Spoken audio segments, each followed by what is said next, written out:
Слайдн дээр юу гэж байна? Ногоон үе. Энэ хэнийг хэлээд байгаа юм бол? Яг зөв. Та нарыг багхгүй юу? Ягаад тэгэхээр ягаад ногоон үе буюу green generation гэж байгаа юм бэ гэхээр энэ маань цаана утгатай. Байгаль орчны яам гэж сонсчихсон уу? Байгаль орчин аяж жуулчны яам тийм ээ. Байгаль орчны яамнаас ногоон үе green generation гэсэн төслийг хэрэгжүүлж санаачилж байгаа. Тэгэхээр энэ санаачлалын хүрээнд яг яах ёстой вэ гэхээр хэдүүл энийг гоё төсөөллийг дотроо одоо хийгээд үзье. Хүүхэд бүхэн өөрсдөө нэг юм захиа хүлээж аваа. Хаанаас гэж бодож байна? Улсаас, байгаль орчны яамнаас яг зөв. Энэ сургалтанд суусан эдгээр хүүхдүүд маань бүгд нэг юм захиа хүлээж аван тэр захиа тэр дугтуун дотор нэг юм жижигхэн үр байгаа.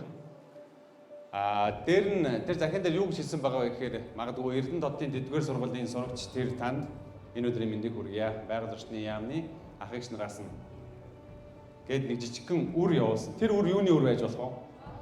Модны үр.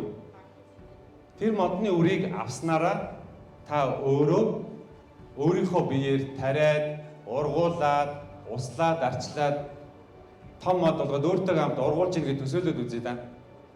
Амьдралдаа мод тарьжээс хүүхд байна уу? Тарьсан мод нь үгүйг одоо болтол ургаж байгаа юу? Маш сайн байна. Ягаад тэгэхээр намайг хүүхэд байхад миний үед мод тарих гэхээсээ илүү тайрдаг байсан үе. Энэ баян өндөр чинь нэлээд модтой байсныг та нар мэдв үү? Мэднэ. Одоо мод байгаа юу? Байхгүй. Яасан бэлээ? Вээж нар тайраач. Тэгвэл өөр хүүхдэд нь яах ёстой? Тарих ёстой. Ерөөсөө энийг л яриад байгаа. Ахаа нэг жишээ хэлье. Ахаа нь Америкийн нэгдсэн улсын 50 дахь мужи Хавай мужид Honolulu гэдэг та нар сонсчихсон уу? Honolulu гэдэг Хавай Ооху арал гэдэг байдаг. Тэр аралд тэр Хавай арал дээр ер нь бол их сургуулаа төгссөн. Тэгээд газрын даваачийн Хавай нэтрийг янз бүрийн юм ярьдэн шүү дээ тий. Тэр үед би нэг юм анзаараагүй. Ер нь бол ягаад тэгэхээр тэнд далайн хэрэг байсан. Далайн хэрэгээс ишээ гараад зам, тэгээ явган хүний зам, цемент, явган хүний замын хажуугаар ногоон зүлэг. Ингээд тэр хотхоноосоо хоошоо гарангууд битүү мод байдаг гэсэн байхгүй ногоон. Тэгээд тэрийг би 4 жил гарна тэнд сурахдаа яг бээр мэдэр сэтгэлээрээ ер нь бол ингээд айгүйх мэдэрч ирсэн. Ингээд Монгол төгсөж ирээд яг гэртээ одоо бууж байгаа байхгүй. Тэр үед манай хүү тэнд төрж өссөн манай хүү Монголд ирээд буух болсон чи шороо харчаад ааваа энэ шороо байж тээ гэсэн. Яс харчингуудаа вау яс. Нөгөө эртний олдор болсон юм шиг. Тэгээд яг эндээс би юуг ойлгосон бэ гэхээр дараагийн үе маань бидний хүүхдүүд та нар бүгдээрээ нэг шин төвшөнд гарах цаг нь болцсон юм байна гэж харсан байхгүй. Өөрөөр хэлбэл манай хүүхдийн ой ухаанд зөвхөн ногоон зүйл төсөөлөж исэн бол Монголд ирээд тэр ногоон зүйл нь байхгүй болчихоо тэрийг өгүүлж эхэлж байгаа байхгүй. Тэгвэл та нар ирээдүйд аав ээж болно. Тийм ээ?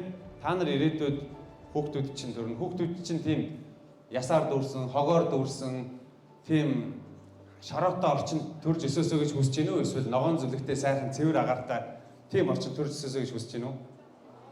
Ногоон зүлэгтэй. Тийм болохоор бүгдээрээ яг тэр модыг хэрхэн тарих уу, модыг яаж хайрлах уу гэдэг тал дээр илүү их анхаараарай. Мөн өөрсдийнхөө одоо цаг завыг судалгаа хийхэд зориулаарай.